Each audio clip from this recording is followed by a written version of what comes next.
mounds of shrooms and stare at the sky. And when the clouds form your guys' faces, I wonder to myself, why am I being tortured like this?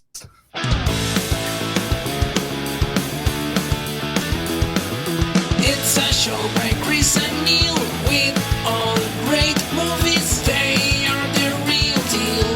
We watch them all, so you don't have to. It's movies that don't suck and some that do. Ladies and gentlemen, boys and girls, listeners of all ages, welcome to the newest, the cleanest, the most prestige episode of Movies That Don't Suck and Some That Do. My name is Neil. And I'm Chris. I'm Mark. Glad you remembered your line. Yeah, Mark's here too, but you forgot your line?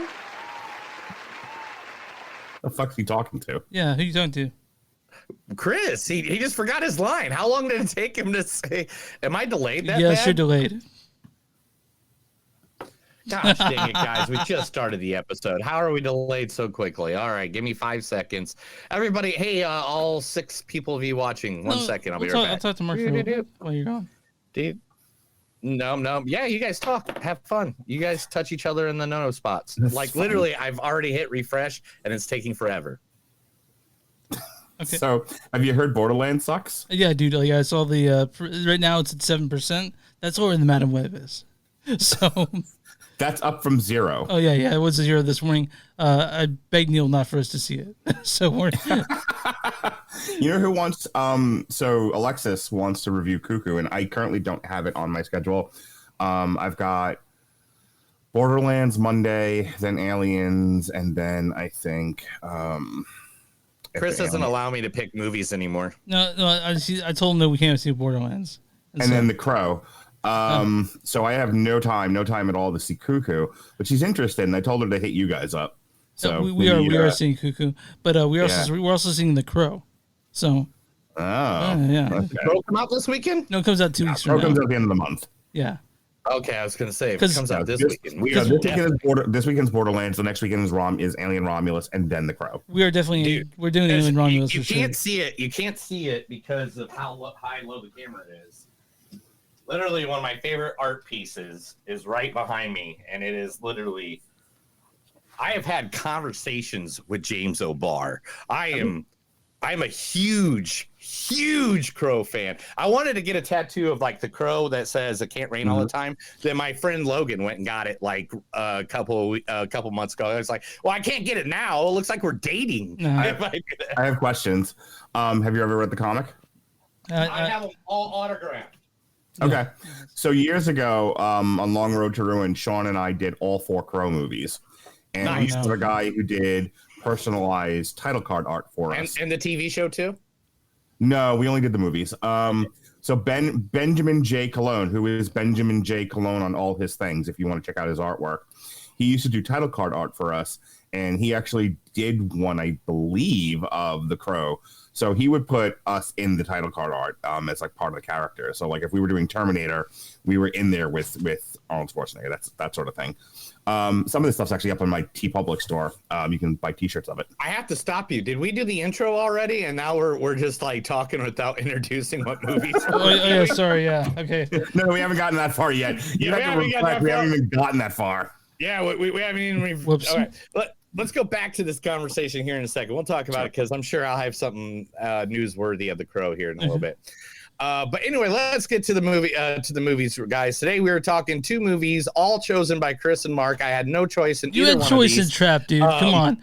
You were part of that trap. Just give him that look. Just give him that one. We're never gonna get through this if you don't give me the opportunity to gaslight and abuse you. Okay. And that's an easy one. Just take it. Just lean back and think of England, Chris. Just take the L. All right, but first we got Back to Black, not Back in Black. Back in Black's AC/DC, which is a good band. Come loose! That's a good one. I like that. Let's go! Loose! Get it loose! Get it! All right, we just Dirty everybody deeds done dirt cheap. Dirty deeds. Gosh dang it! I'm actually won tens of thousands of dollars with the Bon Scott voice. Daddy Yeah, We'll see, never have I a can do it. class high society. God's gift to ballroom I'll notoriety. just send you some videos. Anyway, Back to Black, featuring Amy Winehouse, or the story about Amy Winehouse, featuring, I'm going to fuck up all these names. I know it because I didn't look up any of them. Marissa Abdullah. That's good. Abdullah? So the album's about going back to a black place in my life. Well, whatever you channeled, it worked. The album's #1 around the world, and it's the highest charting album from a British female artist in the US ever. Yeah, I got some good songs out of it. I don't write songs to be famous, do you know what I mean? I write songs because I don't know what I'd do if I didn't. I've got to make something good out of something bad. Yeah, that's Marissa Abdullah as Amy Winehouse. I had to take the clip directly from the movie because all the other movies and stuff clips I found was her about either saying very, very words I do not want on this podcast, or straight up just saying, "Hey, dude, I will eat your asshole." And like, there's like, that's like all the clips I found. That's Were, perfect, like though. she Can was you on some imagine being show. her where agent she- then? Yeah, Like, it's very- Amy, I know you do all the. I know you do all. All the I want to eat your asshole movies. But what if you're Amy Winehouse? Yeah, right. Also in this movie, Eddie Marsan. Marsa, I think. He's in Marsan, so okay, whatever. Didn't agree Marsan. with, I'm missing. Marsan. agree. Eddie Marsan. I said, you just flip. didn't agree with me. Oh, that's a shame.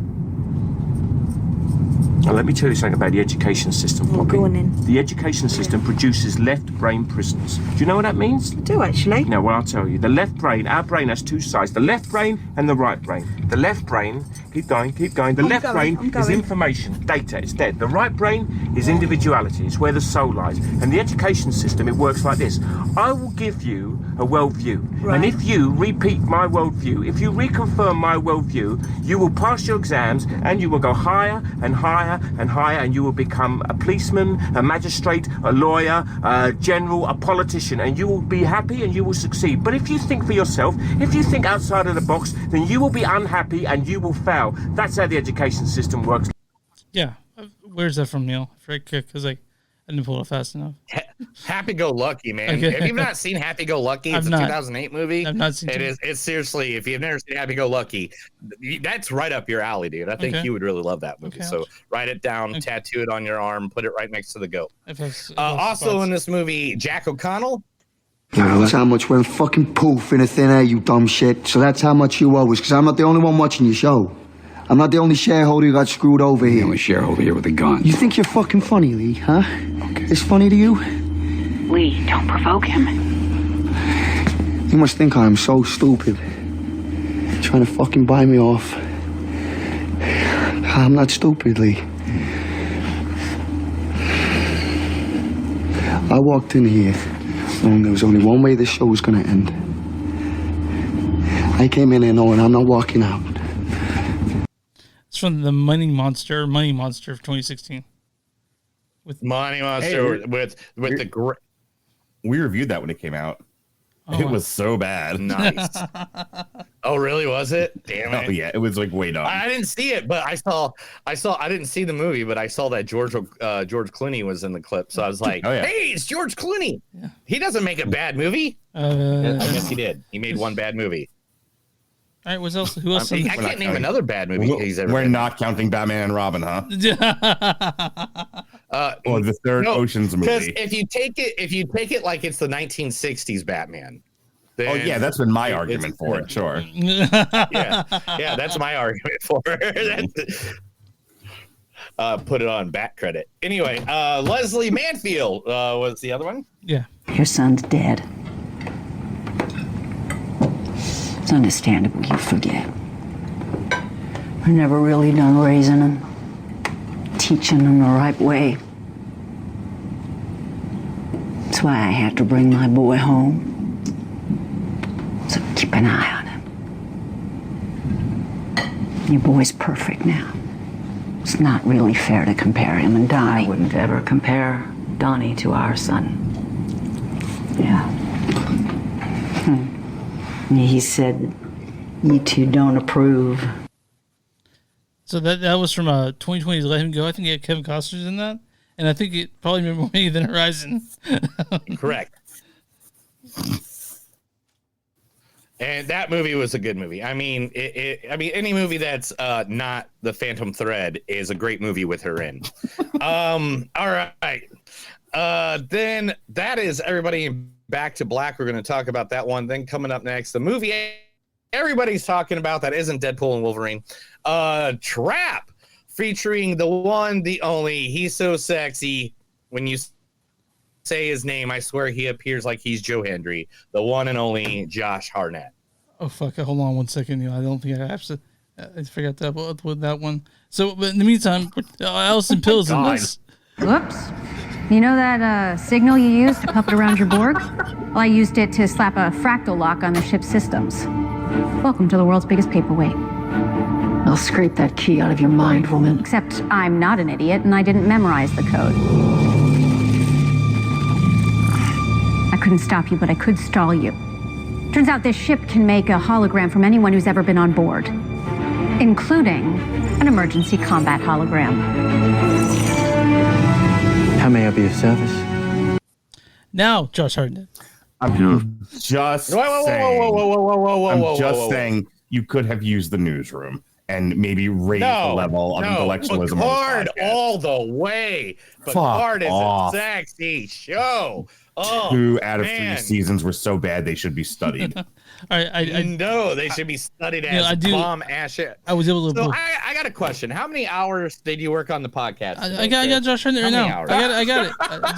I just want to know because I spent like 3, maybe 4. Josh Hartnett's in the trap as well. Today, Josh Hartnett. You know, a friend of mine asked me before I got here. Just when we were all shipping out, he asked me, "Why are you going to fight somebody else's war? What do y'all think, you're heroes?" I didn't know what to say at the time, but if he asked me again, I'd say no. I'd say there's no way in hell. Because nobody asks to be a hero.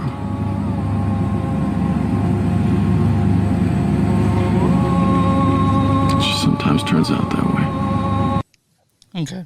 Yeah. From, one of the greatest fucking speeches in any movie, period. Black Hawk Down. Oh, that was gosh, it's been years since I've seen that. It's a great movie, though. Mm-hmm. Yeah. I mean, it's just as good as Picard, but it's, it may be. Real quick, was the music behind that? Was that in that scene? Or was that added? Yeah, it was in that scene. That music's so awful. No, that was in the scene. Well, dude, I thought... You're the one that made me watch an Amy Winehouse fucking movie, dude. Talk about. Oh my God, cry me a river, you bitch! Jesus Christ! I didn't realize in the 400 fucking years you guys are doing this podcast, Neil never had to watch a bad movie until tonight. I know. All right, continue on. We got Shalika Shamalama and Ariel Shamalama Ding Dong. Yeah. Shyamalan. How do you say your name? Shyamalan. Shyamalan. All right. And then Ariel Donahue are both in the same scene because I had to cut it from the movie because they had nothing to grab. How y'all doing, my queens and kings? Dad, this is literally the best day of my life. It's meant to be.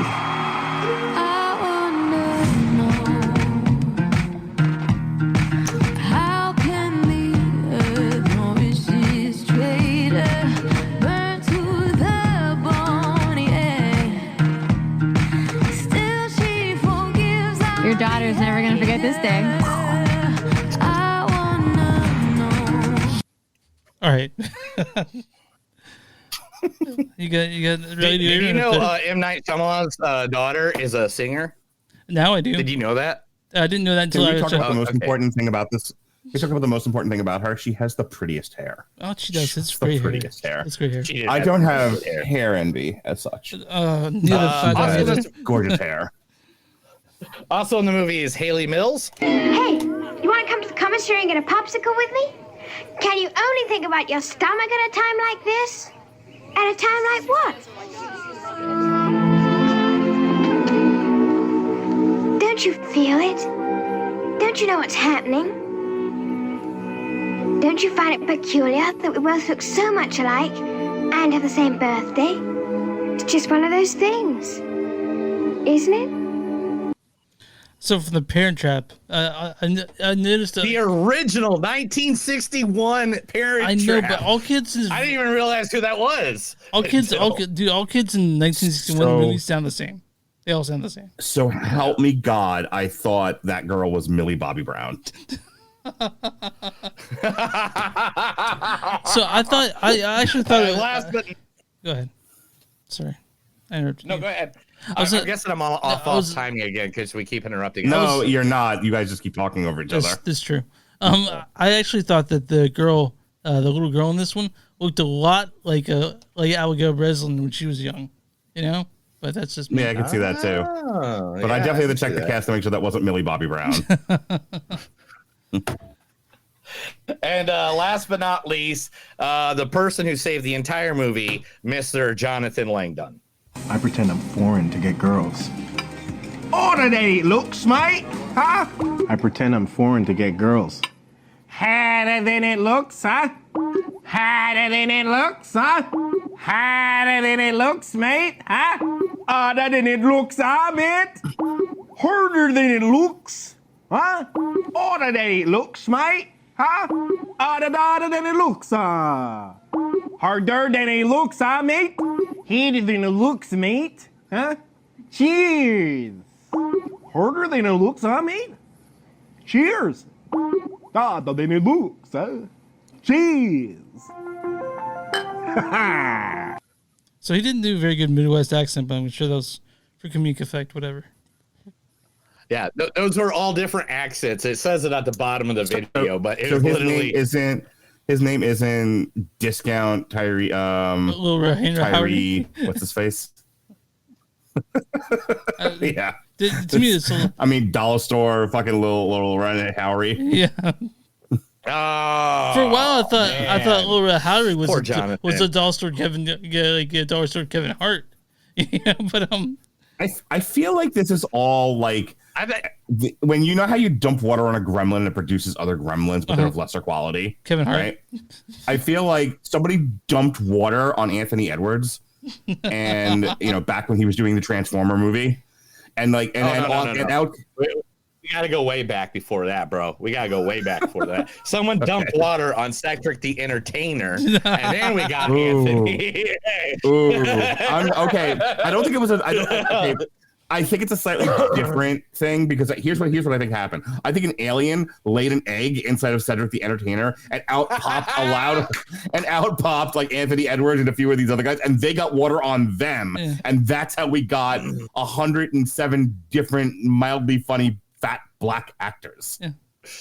Makes sense. Okay. How about at this point, Chris, why don't you tell everybody that's watching and at home listening where they can find us? Okay. You can find us online, moviesdon'tsuck.net. We're w2m.net.com. It's w2moviesnet.com. You'll find us there, along with a bunch of other really cool podcasts. We're also on Instagram at NTS Podcast. We're on the X NTS Podcast. We're on YouTube at Movies Don't Suck Podcast. We're on Patreon, patreon.com/moviesdon'tsuck. We have Bonfire. Go to bonfire.com/moviesdon'tsuck and something to do. You'll find shirts with our name on it. And Neil also has set up a TeePublic in Blackwood Productions where you can find more stuff if you want to buy stuff that has our name on it. And where do you find podcasts? Find Movies Don't Suck and something to do. Like, subscribe, all that shit. Mark, where can people find you?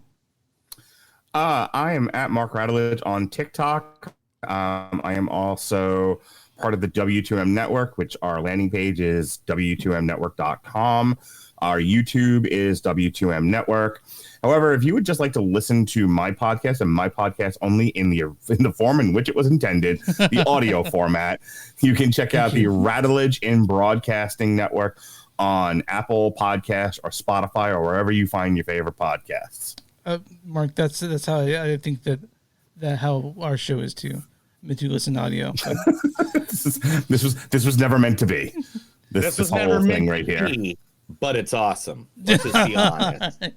We have a good time doing this part, and that's just the bottom line. Like, we got viewers that are watching. We got people that love us. Nobody ever puts in the chat, but that's only because They're Who wants scared to of interrupt me. greatness? Okay. Today we're going to talk about a great place that we're going to help out for our sponsorship is Gamble's Pastry and Grocery. Thank you for asking, Chris. It's on 1921 South Harvard Street, Tulsa, Oklahoma. Their neighborhood Italian scratch cooking Italian market. Everything is freshly made there, including their own beers they make in-house. It is 100% family owned. They make, you can see right here, them chopping it up, getting it ready. Look at them making the noodles. Look, they're having a good time. Here, that are on their shrooms. I don't know which way. But they even have a market where you can buy all their homemade pastas, all their made sauces and stuff. They make their own mozzarella. This is what I had yesterday. That mozzarella looks fucking divine, by the way. Sorry, I know I'm supposed to talk during this segment, but no, you go ahead. That mozzarella is predatory and try to take my pants. Yeah. I'm Dude, gonna this screenshot cutlet? And jerk off to that later. That's amazing. This cutlet right here, you can't see how big that bowl is, but that cutlet, like seriously, I could only eat the cutlet. Like ate two bites of the pasta. I was gonna say, size of a human fucking liver. Yeah, it's like ginormous. Oh my god, look at that pesto. That is so green. Look at that. Yeah, pesto this sauce. is all handmade too, and it's just a little shot right down the road. This is there. I told him this is not Chicago. This is a deep dish. There's a difference, and he agreed with me. That'll also fucking block your colon for an hour. Jesus. Yeah. Like, well, all their food looks great. Look at their lasagna. Oh god. Oh. No, wait, go back one.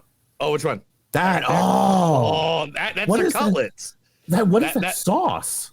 That is, I believe correctly, that is their white sauce, their Alfredo sauce. This is on top fucking of Yo, it. I'm gonna need you to go in there and get me some of this and put it in an envelope and mail it to me. Look at this. That is very nice looking. Yeah. Yeah. That So is it a is beautiful Gamble's. palette. Guys, if you ever come to Tulsa, you can find their stuff on tulsapasta.com, or you can just go to the location. It's Gamble's Pastry and Grocery, and I'm telling you, these guys are the best. The first day that they opened up, me and my friend Topher went in there. They made us a whole we're the only people in there, and they're like, we'll just let you sample the entire menu. And the guy that owns it literally just brought out bowls and bowls of pasta, and we're just like, how much of a fat ass am I if I just moved to Tulsa just for the food you keep advertising? I know, right? Or just come here a week. I got a bed right here. Like right here, there's a full considering the way my life is going, I might just take you. I told you I might just take you up on that. We're fine. We're seriously okay with it. My wife is cool with it.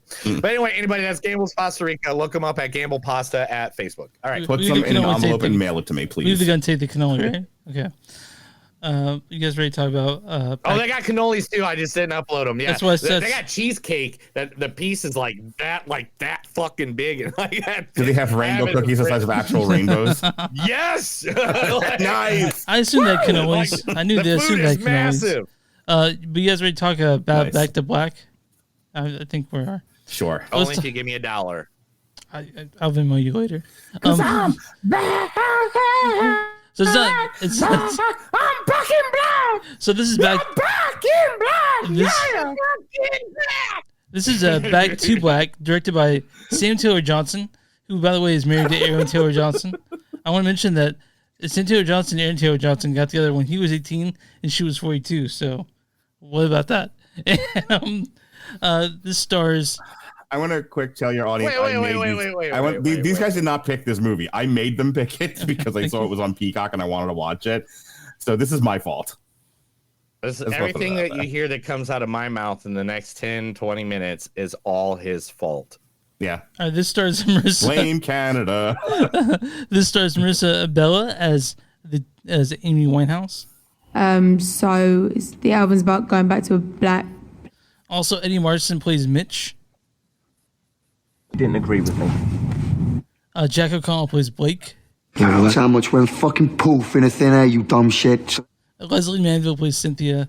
Your son's dead. This also stars Julie Cowan as Janice, Sam Buchanan as Nick Schmansky, Pete Lee Wilson plays Perfume Paul, and Michael S. Sigil plays Uncle Harold. Neil wants to do the storyline for Back to Black. Oh, there's a storyline? I didn't even look. Yeah. Could you be any more passive aggressive about this one movie?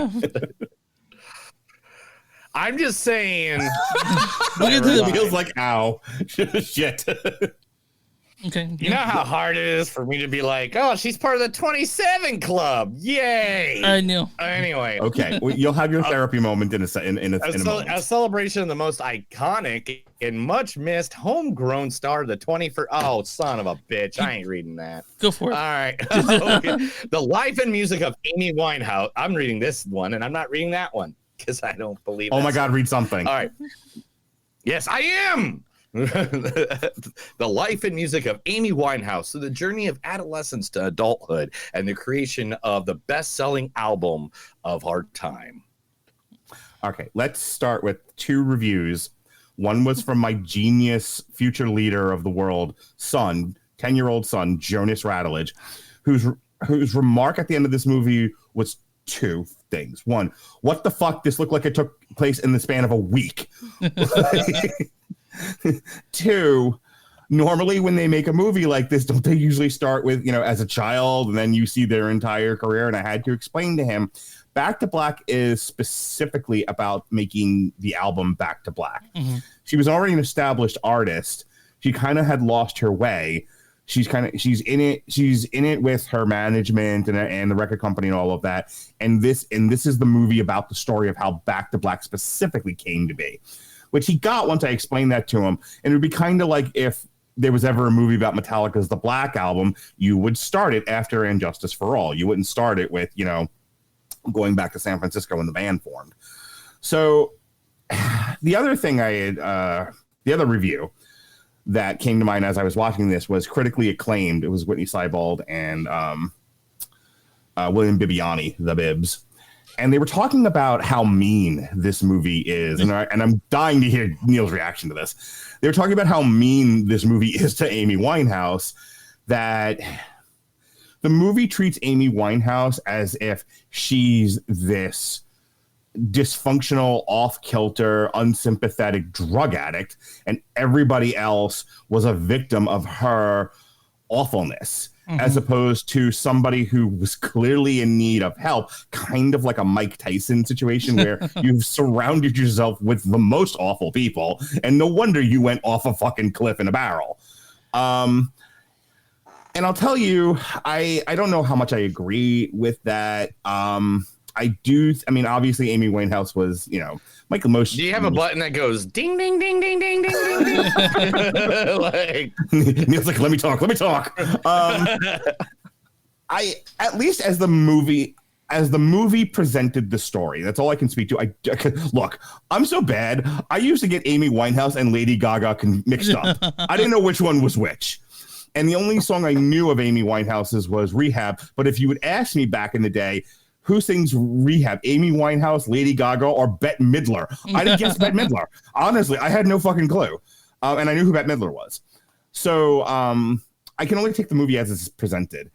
And I think the movie does present her somewhat sympathetically. I think, look, I'm sympathetic towards any artist who tries to maintain their artistic freedom and does not want to give in to the system, like the protected image, the protected projected image, that kind of Beatlesy, it's that thing you do kind of a thing where like Britney Spears, that kind of a thing. Right. Like we're gonna talk about that with Trap actually, but that like here we're gonna present you a certain way so that people will fall in love with you and buy your records. And she's like, no, I just want to be me. My songs have to come from, and she says it in the movie, my songs have to come from my life. I have to live my life. Then come the songs. Then comes the popularity. That's the only order this is supposed to go in. And everyone around her is like, that's not how you sell records. I mean, it sounds pretty. I get why there's tension there. Mm-hmm. Yeah. Go ahead. I'm sorry, Chris. I just wanted to finish that statement. Yeah. So this movie, like, they make her just seem like the most insufferable person for most of it. I'm going to go 50. I think being fair, it's 50% she's an insufferable twat, and 50% everybody around her is awful. All right, what are you clapping? Yeah, I slow clap that. I slow clap that into a fast clap. Okay. That's how direct on point. I am the only person in the circle that's ever met her, and it was like 10 minutes, and I thought you said my your friend thing- met her. You met her? You met anyone else? I think you said your friend met her. It was no. Oh boy, here we go. We were in a circle. It was in Lollapalooza. I think it was 2006. Okay. Or 5. Okay, after it was awful. Got it. And I don't remember where, but she came up. I'm not gonna go in the full detail of this story, but she came up. She was rude to my bandmate in front of me, and then like she kind of just walked. Like she came in from the night, like it was just like appeared. She appeared from shadows like Batman. Oh, so she came like it Snoop was Dogg like when someone Batman. lights a joint. Gotcha. Who are you? Yeah. I'm Amy. Yeah. And she asked for stuff, and we didn't have the stuff she was asking for. You could take whatever you want from that, and then she just kind of faded off. And like, but she was just rude about it. Like her attitude was, but it was only for 5 minutes, guys. But Neil, so I mean, by any means, you have the same story anybody can be about an asshole Sully for 5 minutes. Erna. You have the same story about Sully Erna. No, that's Godsmack. a complete different fucking story. No, that's a complete. Without getting too much more into her as a person, a couple of things about the movie. I just need to get off my chest before we move on. Yeah. This is an ugly movie. Mm-hmm. Everything is in a fucking shadow. They went for like natural lighting, and they came up with no lighting. Every scene. I want to support your fact. I want to support your fact really quick, Yeah. just by giving you one image. I think at the beginning of this movie, if they put this up front, I think we all could have agreed about this movie. And here it is. If they had that at the beginning of the movie, the after school special symbol, because that's the way this movie looked like it was filmed. It looked like it was filmed for an after school special. Okay, like, have you ever seen Have you ever seen the Basketball Diaries? Yes. Yes. I've Yeah. seen that. Ma, you listen, Ma, you gotta give me some money, Ma. Anyway, this movie is lit and shot and acted like it's the Basketball Diaries, but Cockney. Yeah, I know. And you know, and instead of like Leonardo DiCaprio, it's a fucking chick singer. So for go also ahead. they did definitely make this like a standard biopic. There's those shots of them, her doing a whole song, looking super into it. And Cynthia Johnson, director, I don't think she's a great director. It's because but she's known for 50 Shades of Grey, whatever the fuck that means. When it comes to this, Well, that explains a lot. yeah, because this thing is really, it's kind of pedestrian. You know what I mean? Like it just seems Yeah. like it goes to the There's shots. there's no aesthetic style. What else? Everything is poorly lit. Yeah. Yeah. I mean, it's like I said, I went for like the Basketball Diary because the Basketball Diary, they went out of their way to shoot like really grainy and gritty. Mm-hmm. It was supposed to be kind of muddy and sludgy. That's what they were going for. This one, I think they were trying to go for the same thing, but it was like, but I don't know how purposeful that was. I feel like they were just like, well, London's rainy, so we have to just shoot rainy, and people don't always have their lights on, so we'll just shoot that. And it's like, what? This is the ugliest fucking movie I've seen in quite some time. Like I just listened to myself review The Idol because, again, I listened to the critically acclaimed guys do Canceled Too Soon, and they talked about The Idol. And it reminded me about how you really do have to be mindful of your setting, mindful of where you shoot your movie. Like if you watch The Idol, I learned they shot it at The Weeknd's actual house, and his house is the most beige thing you've ever fucking seen. It really does look like somebody who would run a cult, except that it's not portrayed as his house. It's mostly portrayed as Lily Rose Depp's house. Here it's kind of the same thing. It was just like they just shot around this area of England where the studio and the record company and she was. But there's a way of doing that it doesn't look god awful. It looks ugly as shit. And this movie does. So you take that. We're gonna have to talk about that in the next movie too, because of how they shot things there. Yeah. But My son's thing about like it moves way too quickly. Like basically what he was saying is there's a huge pacing issue with this movie. It's like I'm twatty, I meet a guy, I'm in love, they break up, I'm twatty again, and I'm sad. And it's like, wait, she's like, I want to be a mom and have 6 babies, and my son looks at me, he's like, didn't they just meet? Yeah, also, the thing with that is they touch on that just a little bit. People were talking like, she wanted a baby, but they're like 2 sentences about it, and I'm like, okay. But I don't want to say Marissa Bell was bad, and apparently she's there singing, whatever that is. But it was it was. I mean, it was bad. If it wasn't, it was. She's a fine actress. She's portraying the character Yeah, she's a as fine well actress. She was in a lot of good stuff too, Chris. By the I'm way, not saying anything She is bad a about good it. I thought actress she was. and all that. I thought she was pretty good. And Eddie Marson was good. I thought all the acting was good, but like the pacing, the whole movie itself, kind of shitty. So like, Last thing I'm going to say, and then I'm going to shut up and let you guys finish. Mm-hmm. If you make a movie, think about Bohemian Rhapsody or Rocket Man, which I'm not saying you have to like or dislike either one of those movies, but you can at least get a sense of how important Queen was in Bohemian Rhapsody. You get a sense of how important also Rocket Man's awesome. Oh, it's way better than that. It's Head and Shoulders. It's Head and Shoulders above Bohemian Rhapsody. But way better. You get a sense of what made Elton John important to Western culture because he is world renowned. If you make a movie about the importance of a particular album, like again, if you were going to do AC/DC's Back in Black, your main objective has to convince the audience why this album is an important cornerstone of Western culture, or fuck off. Or not just Western culture, but to them. Because it also seemed like it wasn't even fucking important to her that she even released a goddamn album. And that's where I'm going. We know with nothing this. about how it was made. Nothing about it at all. Yeah. I don't get it. Well, I mean, she's sad and twatty and on drugs. That's pretty much how Back to Black came across. Yeah. Like, it's a reflection of how sad and twatty and on drugs I am. It's basically a reflection of like every karaoke singer girl that I've ever met. like, I want to be a singer. That'd be great. Rename the album Karaoke Songs. Karaoke. I don't get a sense of why this album is important, other than I happen to know that the album did very well. Who gives a fuck? Why does this resonate with people? I don't get that sense from the movie. I don't know if it didn't translate because I don't know who the audience is for. I guess for people who are dating in Finehouse, or for the UK audiences. They talked about all the paparazzi and shit. The reason she had paparazzi, she was a fucking mess. That was interesting to the European press over there. But like you said, like. Well, they killed Princess Diana. I don't think they really care about celebrities in England. Yeah, they don't. I mean, they played up the paparazzi as part of the point of like why she's so inside the home drinking all the time. But it's like, really? That's like the only thing I got from the movie.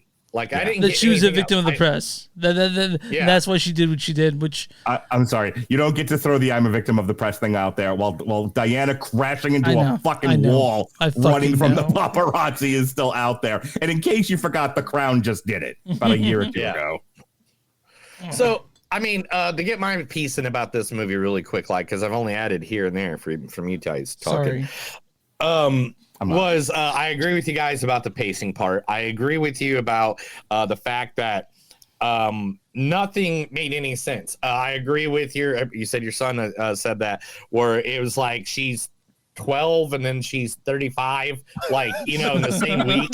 Like I agree with that. That, like, for some reason, same actress. It's like, and she didn't look any older, and the tattoos weren't even barely on her, and I think she had the tattoo since she was like 15. I think. I don't know. Like, everything just didn't make sense. Nothing felt in. They made things not feel important in this film. Nothing in his made me go, okay, that's why the album was created. Okay, that's why she's a singer. Oh, that's why, there was not enough of the story, the backstory, or anything for me to go, hey, that's important. I should probably listen to this part of the movie so I know what else is going on throughout the film. And I don't think there's one part of this movie where I was like, oh, was that important?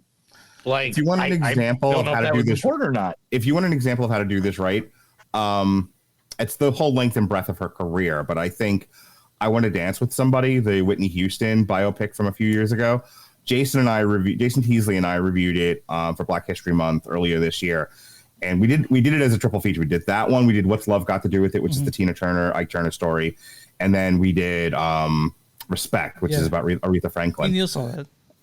And I will tell you, I Want to Dance with Somebody, I think does a magnificent job of explaining in vascular detail why Whitney Houston is important to the culture and what made her special.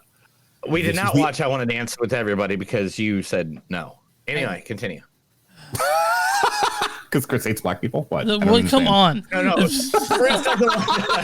Chris hates music biopics.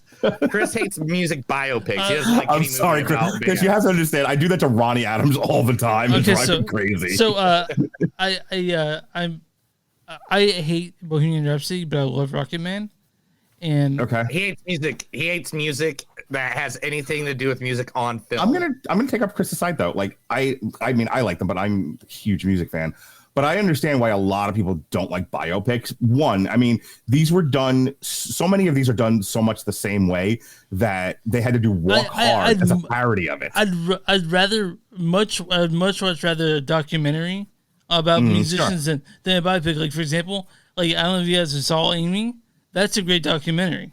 I used to love the VH1s behind the music for that reason. Those are great too. And, I used to love. And also, those. like for example, my favorite music. I have two favorite music documentaries, which is I'm trying to break your heart because documentary about making Yankee Hotel Foxtrot and the Instrument, the film like Fugazi.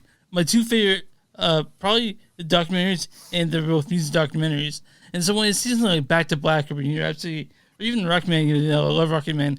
I know we're getting some sort of spin of the story that's nowhere close to real life, you know? Yeah, it's funny. One of my cousins is a huge Elton John fan. Like he's an Elton John historian, and he was like, "This, I don't know who they're talking about because that's not him." Yeah. Like, he was like, "There's a lot of stuff that wasn't right about that movie," and I heard like the Bohemian Rhapsody also. It's so funny. I think the worst offender of this I heard was like. I think it was the Def Leppard VH1 movie from years ago. Like I was a kid at the time. Oh yeah, I remember that. And I remember like deep dive, bro. Oh my god, the VH1 Def Leppard movie basically was like what was it called? I don't remember. But they cleaned themselves up and then did the Hysteria tour. And my friend laughed hard at that. He was like, "Oh my god, they drank so much on the Hysteria tour." Hysteria. Yeah. 2001 is called Hysteria, the Def Leppard story. Neil, gotcha. Neil, do you remember how much we loved Rocket Man? I absolutely love. I fall asleep to it constantly. It's like one of my favorite like musical movies that has come out in the last. I mean, I think since like Sweeney Todd, I think was, or Mark, seriously, it's like Mark, do you like because Hamilton sucked, and The Heights sucked, all those other Heights didn't musicals suck. Go ahead. Okay, I'm sorry. Anything Manuel Lewis sucks. If you want me to, I can talk like him the whole podcast. I can sit here and make it always last. I can always say everything the way in the room where it happened. The room where it happened. I was in the room where it happened. The room where it happened. Oh God! Mark, every musical he writes sounds exactly the same. Mark, I'm not debating that point with you. I just don't think In the Heights sucks. Yes, Chris. Do you like Bohemian Rhapsody or Rocket Man more? Which one? Rocket Man's a better movie. There we go. Okay. Yeah, that's. But I'm a bigger. Hang on. I'm a bigger Queen fan than I am an Elton John fan. Yeah, but me too. I also, I am so objective in the way I look at things. Like you really have to drill down and kind of like waterboard me to get my actual opinion about things because my therapist described me as Batman because of my sense of like fairness and justice. So everything, I'm just constantly like looking at things. It's like. Well, which one did you like more? Well, no, Rocket Man's a better movie than Bohemian Rhapsody. Which did you like more? Oh, fucking Bohemian Rhapsody. I'm sorry. God, but the thing is, the thing I didn't like about Bohemian Rhapsody was, Freddie's dead. Let's just blame all the shit on him. And it also is like, they're like making it seem like he was gay, like it was a bad thing. I was like, what the fuck's going on here? They made it seem like. Well, I mean, back then it was a band killer back in that age, but two, they always blamed him. They blamed him in the movie for the drug-fueled parties, which it wasn't Freddie. It was all of them. They literally had a house just for drug-fueled parties. If you're asking me, but like, why do you like Bohemian Rhapsody? Because because they don't want us, and then it's an anathema to me to sound like a dummy, unless I'm making a joke. But it's one of those dummy comments, and I'm gonna just blurt it out and judge me. I like Queen. I really like Queen. Queen's it's one of my favorite bands. Good band. And so watching a 2-hour movie where I get to hear Queen's music makes me happy. Yeah. But Rocket Man's a better movie. I'm sorry. Okay. But anyway, guys, at this point, we need to do some because we're like almost an hour in, and we haven't done news. We haven't done the second movie. The ratings, guys. My rating on this is like a 2.9. Like I watched it. I didn't hate myself after watching it, but I'm sure Neil's gonna give it a CD. It's not a very good movie, but it's there, and it was just there, and I didn't hate myself watching it. So 2.9 is my score on this. Mark, what's gonna be your bullshit score? Damn it! I give it a bronze medal at the Olympics. There we go. What Olympics? Whoa! What Olympics? The Paris Olympics, with all the trans people. Oh, the Paris Olympics. Okay, so not like the 1970s Olympics. You're talking no. about The current one with the trans people and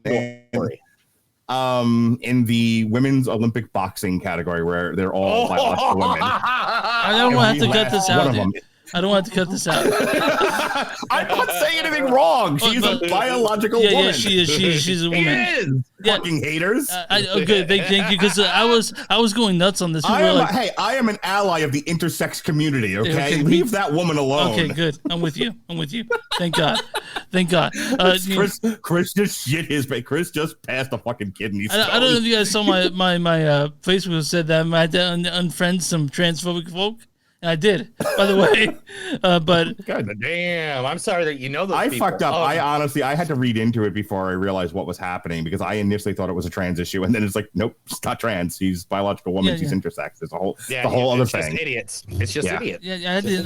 Anyway, all right. It was someone I didn't know personally. By the way, someone I didn't know personally. It was the fiance of a friend, and now I judge that friend. But Neil, I'm sorry. Please get back on track before Neil has an aneurysm. Please come back, Neil. I'm sorry. Please sorry.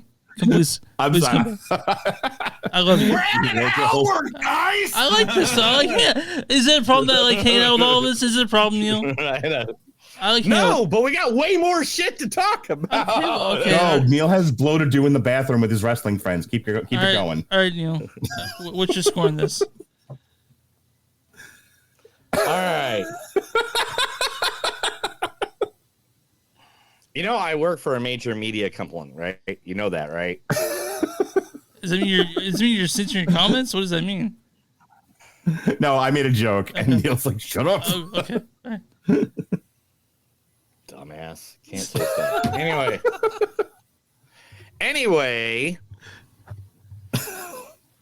What was I going to say? I don't even know what we're talking about anymore. Your score for this movie. I get to give a score now.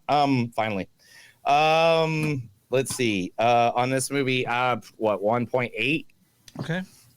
Wow. Okay.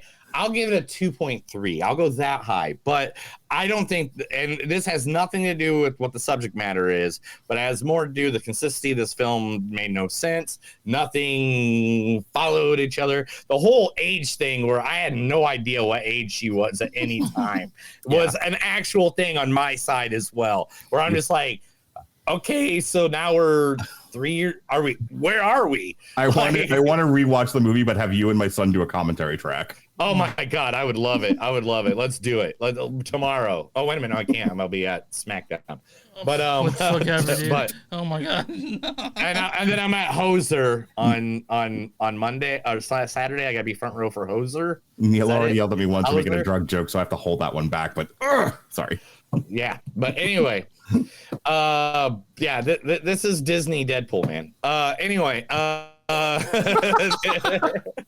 damn it. But anyway, Chris, what's the ratings on Rotten Tomatoes? Okay, so what do you think the audience score on Back to Black is?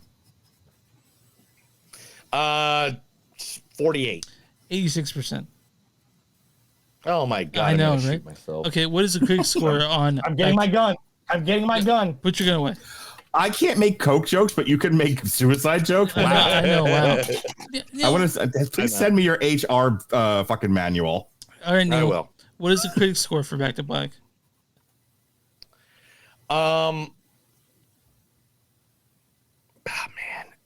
71. 35%.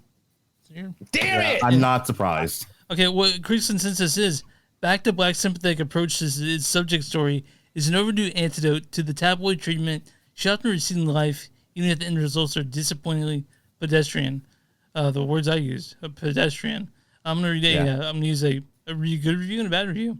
This is from Jack Martin of Film Viewer. He says, their film is, like the media's perception yourself, often messy than you hear, but it does take the bare minimum, humanizing the member of the 27 Club more easily than it could have.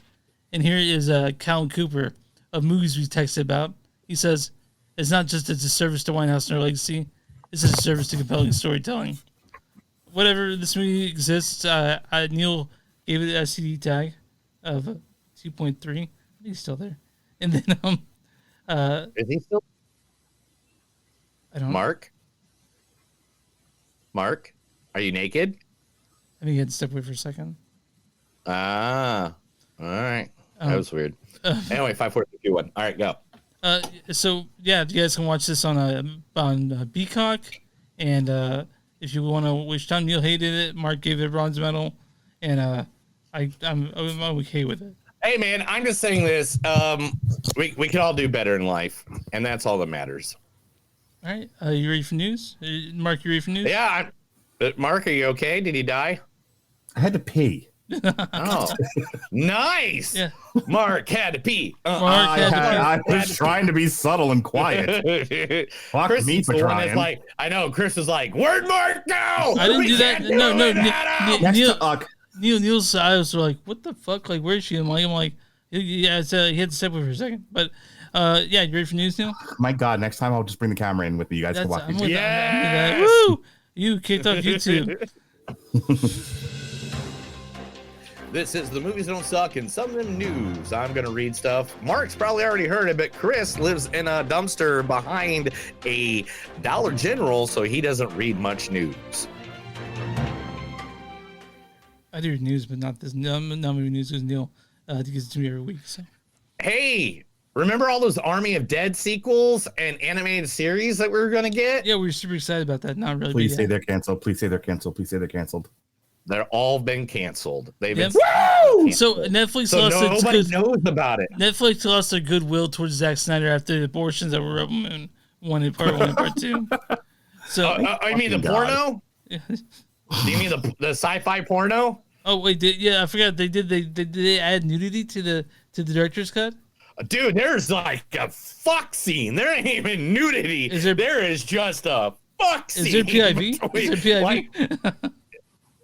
Like it was like they're butt naked going at it like it's a hardcore Sharon Stone movie from the 90s. Well, like it was like what the hell? That's not going to entice me to watch it though. So like, I would just want to. No, wait! Before you even say that, I didn't add it to the news or anything because I didn't want to talk about it. But okay, I'll tell you. They literally the director's cut has over 22% above on Rotten Tomatoes and stuff. And I'm guessing 100% it has to do with the gore send me an edit of them fucking in Rebel Moon because that's about all I want to watch. Now it's a 33% instead of 12%. Is that what we're getting at with because of the score? It's like almost a 70% because of it. Army of the Dead was a great movie. It was a lot of fun. I mean, like don't get me wrong. It's not fucking Schindler's List or anything, but for what it was, it was again. There's only so much you can do with the zombie genre. I liked Army of the Dead, and I never wanted to see anything else from that universe. And I hated the fact that we have one halfway decent streaming movie, and it's like cinematic universe. It's like, oh, go fuck yourself. Stop with this already. Army of Thieves came out, right? Which we reviewed also. And I'm like, well, this is. I mean, independently of Army of the Dead as just a heist movie, it's fine. It's fine for streamable, consumable material. But that's exactly what it is. It fit in the giant morass, this giant pile of forgettable streamable movies. Okay, all right, Neil. Shang-Chi 2 is still happening. Awkwafina just said in an interview when she was interviewing for the movie that we'll be reviewing next week, or 2 weeks from today. Of course, with John Cena, because we watch everything John Cena here. There's 0 on Rotten Tomatoes movie. Perfect. Oh wait, is it really? Nice. That's how much we're fucking. Sorry. I was doing for a mouse. And What are you doing today, Chris? Did you just have a cat on your lap that keeps pressing keys? Well, yeah, dude, right? Maybe I need to. Is your belly like hanging over the like my belly? Sometimes fuck you, dude. Fuck you, my belly hangs over the. Well, I'm just saying, mine does. No, mine's like much higher than my belly is. So. But anyway, Shang-Chi 2 might be one of the hidden ones that they did not announce this last week or the last 2 weeks at the San Diego Comic-Con. That is one of the ones that we haven't figured out what's part of the next phase of Marvel. So because Marvel doesn't know we're anymore. still getting it. Yeah, they're still figuring it out. But you know what movies we are getting? We are getting not one, not two, but we are getting 3 Star Wars movies in 2026 and 2027. One being, of course, Mandalorian, the other one being Grogu. And the other one is going to be Sean Levy, the guy who just did Deadpool and Wolverine, the highest grossing R-rated movie of all time, beating anybody that's ever existed in R-rated movies. Because now they're number 1 domestically. I get you. Now,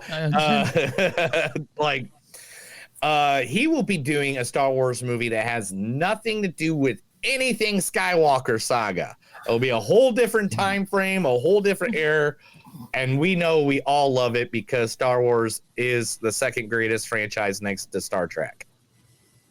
Mark's just right. Mark's trying to hang himself. Mark is hanging himself a lot over there. I don't know why. So all right, 2 bullets and I hung myself. That's how much I hate Star Wars now. Wait, did you used to love Star Wars? Or did you always not like it? I grew up with. I'm born in 1976. I grew up with Star Wars. My first birthday, I had a Chewbacca and an R2D2 cake. Not that I picked them; I was 1. But you know, I watched those movies when they came out. I was fucking 4 when Empire Strikes Back came out, and then I was 7, I think, when what a Wookiee! When Return of the Jedi came out, I watched droids. I watched Ewok. I watched the Ewok specials. You know, I read the books. I loved the Thrawn trilogy, The Courtship of Princess Leia, Shadows of the Empire. I played. Heir to the Emperor. Oh, right there. Bam, bam. So, like, and the reason why I'm kind of annoyed now is I have a friend who, like, oh, you're not a real Star Wars fan. I'm sorry. At some point, I have the right to say fuck this franchise. When I was a fan, loved it, and when Disney bought Star Wars and we were getting new Star Wars movies, I was excited. I was like, oh, good. This thing that I loved from my childhood is back. And then they did The Force Awakens, and I was like, okay, good start. And then they fucked the dog. Whether or not you love or hate The Last Jedi, it was handled poorly. The difference between the stuff they were doing at Marvel was you had Kevin Feige treating it like a television show. You could Edgar Wright walked off Ant-Man because they wouldn't let him just do fuck all with Ant-Man. And they brought in whatever, hack they had do it because he was going to follow orders. Everybody that comes on board, whether you're what's her nuts from the Eternals, Chloe Zhao, or you're a hack or you're the Russo brothers or whatever, when you go to Marvel, you are signing up to join the military. You will follow orders and do as told. And their story was cohesive. And what do you know? Lobster Endgame makes $2 billion. Then they go to do this with fucking Star Wars, and they're just like, okay, J.J. Abrams does his, fucking magic box thing, his mystery box thing. Let's bring in a new director and not give him any instructions, not tell him what to do. He's like, I'm just going to do whatever the fuck I want with this, which is fine. I like The Last Jedi. I know I'm part of that group that actually enjoys The Last Jedi too. But well, people would say we're not Star Wars fans because of that. I liked it too. That scene with Luke Skywalker at the end. Just all of it. Like I liked that it went against grain, except that it was over then. There was nothing. There was no more story at the end of The Last Jedi, and it's like, and then Rise of Skywalker was an abortion. Yeah, it sucked. Speaking of which, it sucked. So my point is, and then they do 2 seasons of The Mandalorian, which were great, and it ended perfectly, and it gave us that Luke Skywalker send off we all wanted, and they fucking ruined it with Book of Boba Fett, and that last season of The Mandalorian was the Bo-Katan show. They have, from what I understand. The Clone Wars was a great cartoon. Adults and children loved it equally. And they gave us Ahsoka. Like, look, all your favorite characters are back. Couldn't have been a more boring, bland story. So my point being, so I can shut up and let you guys have your show back, because you triggered me, is like I was a loyal Star Wars fan. You've been warned. except that you fucked me every step of the way since this franchise was turned over to Disney. Obi-Wan Kenobi was a meh show at best, and then they started throwing mountains at each other, and I went, that's it. Lex Luger-ing my pants off. I'm walking away from this whole stupid fucking franchise. And hate me if you want, call me not a Star Wars fan. Bad writing is bad writing. Meh shows are meh shows, and I'm not going to say that they're better than they really are when they're not. This company fucks the dog on a regular basis. And I'm sorry, have you watched The Acolyte? It's like it was adapted for 13-year-old lesbians from a YA novel. And I'm sorry, for those of you who love adapted YA novels, enjoy yourselves, but that's not what I'm into. I'm with you. I'm going to go watch The Wire now. Goodbye. Moving on to a franchise that we all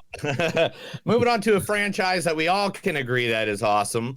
The same people that have brought us Winnie the Pooh, Blood and Honey, Winnie the Pooh Part 2, and Steamboat's Willie has released Bambi: The Reckoning, where it is a deer that follows a mother and son that are being haunted by a vengeful deer after a car accident. So I hear that these things are getting progressively a little better, and I hope that someday they have a good movie. How have we not gotten Bambi versus Godzilla in this franchise? I know, right? Like, when are we gonna get Mega Shark versus the whale? Sharknado versus Bambi. Also talking about horror movies that are getting sequels or moving on in their franchises. Starting at the beginning of October, Five Nights at Freddy's Part 2 will start filming. I can't stand that movie. I've seen it with twice. Matthew Lillard being like excited. My kids acted like it was fucking Avengers Endgame. I ain't got shit to say about it. Make more of these. Make my children happy. I can't stand it. I saw it twice. Yeah. I was like, okay, so this is the most important job he has that he falls asleep in. I was like, let me tell you, there's nothing like being in a theater full of kids who are hooting and hollering, and you're the old man who has no idea what's happening. Why they're, and I always come back, he said the thing, and I'm just like, he did what now? What's happening? Where are my pants? All right, Neil, move on. Sad news. Famous director David Lynch will not ever be able to direct in person ever again. He's going to be directing from his own home because he got emphysema and from the smoking he's done for decades. Yeah. And so therefore he is going to start directing remotely, which is, I guess you could do that today. I mean, they did that during the pandemic, right? He hasn't made a movie in 20 years. I don't know, but I mean, I like David Lynch as a cultural figure, and I like some of his movies. But his movies. Here's my question. Yeah. Is there an audience left that's still is still intelligent enough to appreciate a David Lynch movie? I don't know. I mean, I love Blue Velvet. I love what's the movie with Wild at Heart. I love Wild at Heart. That's incredible. It's like Dark Highway. I think that's another David Lynch one. Yeah. And so like those Lost Highway. They're all great, but you can't find them anywhere streaming. That's the craziest thing. That's why there's no audience, because the only way you find Wild at Heart is if you order DVD. So like, and who does that anymore? So poor David Lynch. All right. So we got a movie coming from J.J. Abrams, which will be with Jenna Ortega and Glenn Powell, because Glenn Powell's in fucking everything now. But the two of them, we're not going to get any information about that until the movie is almost done. It is being hidden. But here's a movie that's going to get you ready for this, Mark. Chris is going to get a hard on. Watch. You ready? You ready? A24 is making a movie with Ari Aster. Mm-hmm. Give me more. With Zendaya and Robert Pattinson. Okay, I mean, I'm gonna watch it regardless. Those are all people you've jerked off to. Those are all people you've jerked off to. Ari Aster for sure. Zendaya not so much. Robert Pattinson maybe. He's a pretty good actor. But Zendaya is built more like a man. Diamonds. Zendaya is built more like a man than the Turkish. I'm with you, man. I'm with you, man. You guys don't know this, but I'm a member of the Triple A24 fan club right here. So nice. Is that a real thing? Yeah, yeah. my So my wife got me a subscription for a year, and today I won $24 of A24 gift shop stuff from their zine that had scratch off, and I won $24 for the A24 shop. Yeah, he's gonna get a sex toy. But anyway, Maybe, I don't know. The last story of the day that we're going to talk about. Are you ready? This makes me happy. So, there's a pro wrestler that I am not the hugest fan of ever. I'm a fan of all his villains, like Andre the Giant, Roddy Piper, all his villains. The Hulkster? Hulk Hogan, and even Macho Man, if you notice Macho Man right there. Hulk Hogan is getting the biography movie finally. Cool, man. Is this the one that the Netflix one where Chris Hemsworth is playing him? No, that one got canned and it's gone. Okay, what happened to the Vince McMahon one that was going to be on Netflix? This one is going to be written by Matt Damon and Ben Affleck, and the name of the movie is called Killing Walker. What? Killing who? It's about the video where they have him recorded talking about how he hates black people. Oh, that's awesome. That's fucking awesome.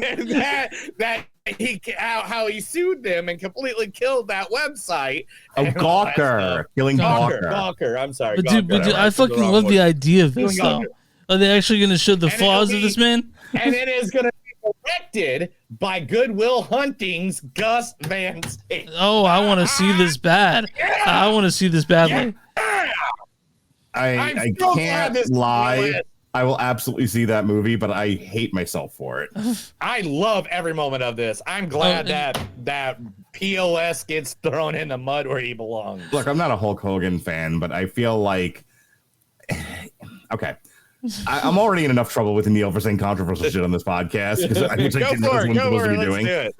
Let's do it about Hulkster. No, I want to talk about Bill Cosby.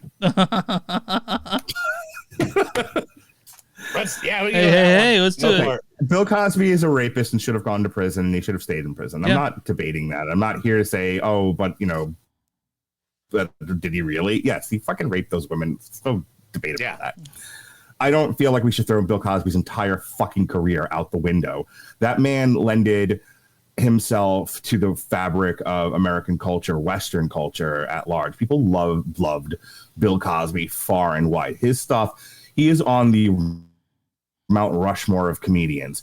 And I feel like every time we whitewash history because somebody fucked up real bad, or is just a terrible human being, right? So we're going to ignore their entire life and breadth of what they've done. So back to Hulk Hogan, you're going to reduce Hulk Hogan's entire career and what he contributed to the culture down to a private conversation that shouldn't have been public in the first place. That's fucked up. I mean, we all know I've chastised everybody. No. But we all know how huge of a pro wrestling fan. In fact, I have a 1986 lunchbox right there. Has the Hulkster right there. I have the complete collection of AEW cards. And of course, it has Hulkster on the. Oops, I showed the empty page. The whole thing. Yeah. But yeah. So, Hulkster's always going to be a part of pro wrestling, period. Nothing we can do. We can't erase that. And the thing is, I agree with you trying. But I also agree with you on the Bill Cosby thing because this is a thing that nobody ever talks about. Do you know the microphones that Martin Luther King talked into of the I Have a Dream speech were all paid for by Bill Cosby? Like the reason black comedians got like a start on television was because of Bill Cosby. Yeah. The first black cartoon that ever did not make fun or mock the black culture was a Bill Cosby cartoon. So there are things that he did that are very positive in the world. But I mean, and the thing is, it's like Elvis Presley. Elvis Presley was a pedophile, but nobody ever fucking talks about that. He's the king. As was Jerry Lee Lewis. Yeah. So like, just sticking with just the black comedians or whatever, you're gonna sit there and tell me Red Fox didn't have a fucked up moment in his life that if it was made public would have ruined him? Get the fuck out of here. That's Red Fox. There's a bunch of people. You're gonna sit there and tell me. You're gonna sit there and tell me that one of my one of the most brilliant actors, one of the brilliant comedians, a paragon of American culture, Richard Pryor, didn't have a fucked up moment that wasn't publicized, aside from him setting himself on fire while doing Dude, he drugs. burnt himself on crack. He was Richard Pryor, but Richard Pryor himself on fire. is probably my favorite comedian. He's probably my favorite comedian of all time. But that's my point. Like, we sit there and like, Yeah, and he burned down his house while freebasing crack. We sit there and we point a finger at Bill Cosby. What Bill Cosby did was horrendous, and he was rightly punished for it.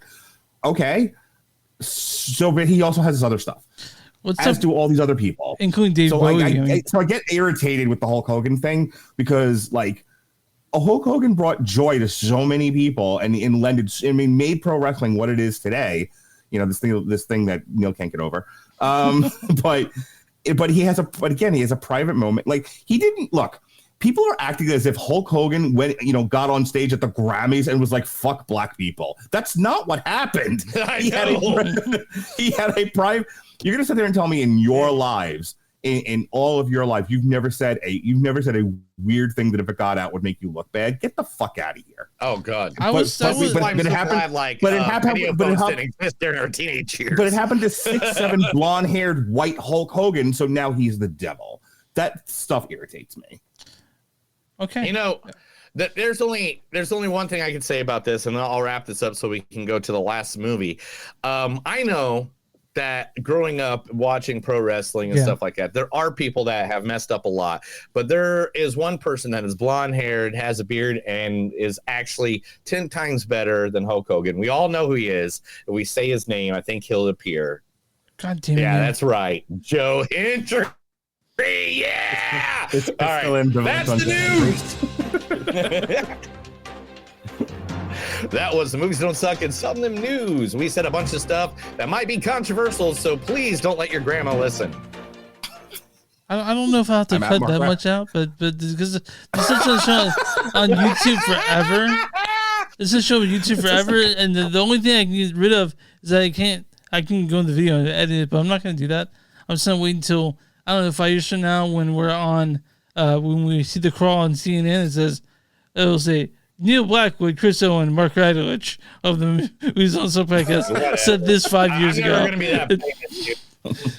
When I moved to Philly in a year or two, it doesn't really matter. When I move there, nobody's going to give a shit. I'll be working like at a counter at a Starbucks or something. Far worse things on my own podcast. Yeah, I know. Right?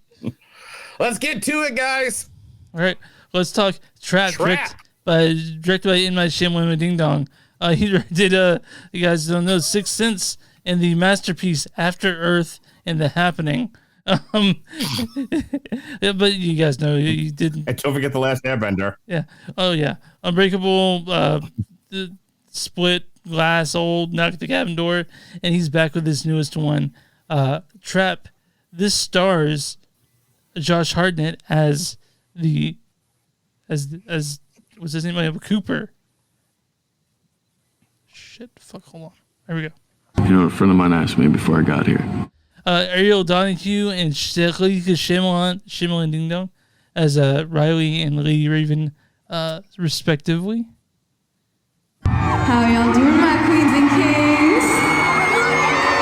Dad, this is literally the best day of my life. Also, Allison Pill as Rachel. Whoops. You know that signal you use to puppet around your Borg? Haley Mills as Dr. Josephine Grant. Hey, you want to come to the commissary and get a popsicle with me? Also, Jonathan Langdon as Jamie, I guess the community support or the comic relief. I pretend I'm foreign to get girls. Neil, why don't you mention that Kid Cudi's in this as the thinker? What the fuck? And of course, Shyamalan shows up as Spotter in this. Well, we expect anything less. Neil, why don't you read the storyline for Trap? In M. Night Shyamalan's latest outing, everyone in a large city is in a frenzy. Why? That's because they're up and ready to watch a concert performed by famous pop star Lady Raven.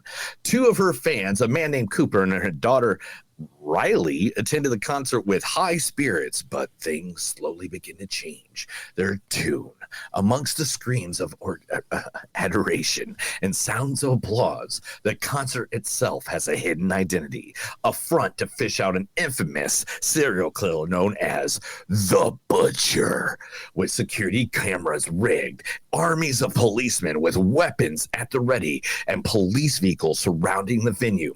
Will anyone survive their concert experience, or is there more to the Butcher than meets the eye? So I want to mention this real quick before I forget.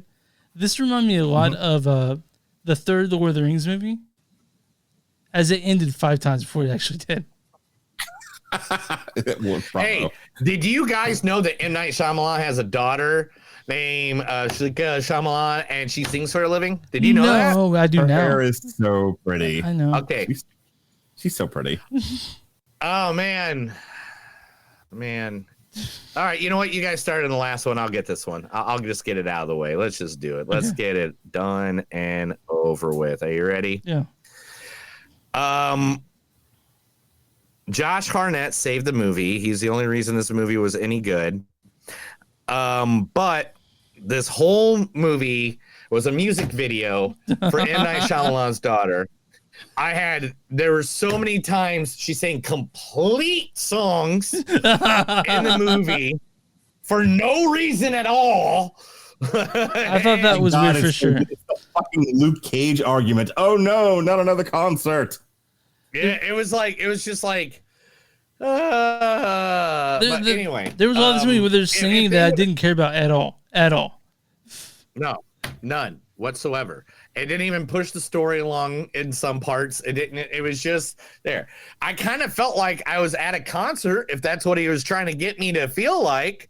I felt like I was watching a live music video, like on MTV when they used to do the live programs and they follow the fans around and be like, "Oh my God, I'm in sync," like those old videos that they did. How's that go again? You know how it went. You heard it. Anyway,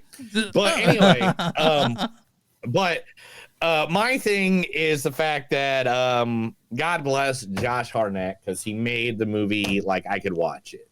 Like, he gave me a reason to watch the movie. And him and actor Jonathan, which I'm sure Mark will jump in here in a second and say his piece on that. But like, those two guys in the movie made it kind of like, at least, all right, I had a good You mean time. those 4 minutes maybe of time. screen time they both had together? I know, but even separate when they did whatever they did, but still, it was just like, okay, that kind of made. But if they just cut the music performances down a little bit and like There would made be it no like movie. a normal, I know, right? But I have a question. Did like that Josh Hartnett was wearing a hairpiece the whole time? Did anyone else get that feeling too? Like it wasn't his real hair? Or is that just me? Yeah, he didn't look like him. I had to check the cast. So I was starting to say before, I don't talk about my daughter much on here. I was like, because my son's the one with the concerted opinions about movies. My daughter's like, I like everything. Oh, it's a movie she likes it, so okay.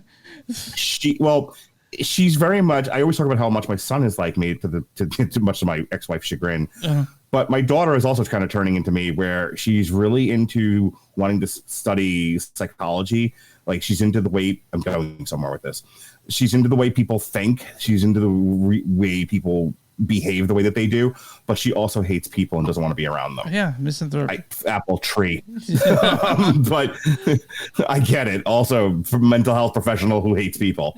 My point being, the movie, and first of all, I had to watch this movie twice because I took my kids on Friday. Passed the fuck out. And it was so funny because every time I woke up, Lady Raven was singing, and I'm like, does this ever stop? So I missed large chunks of the movie, and I had to go back and watch it again on Sunday while Tropical Storm Debbie was passing through Florida.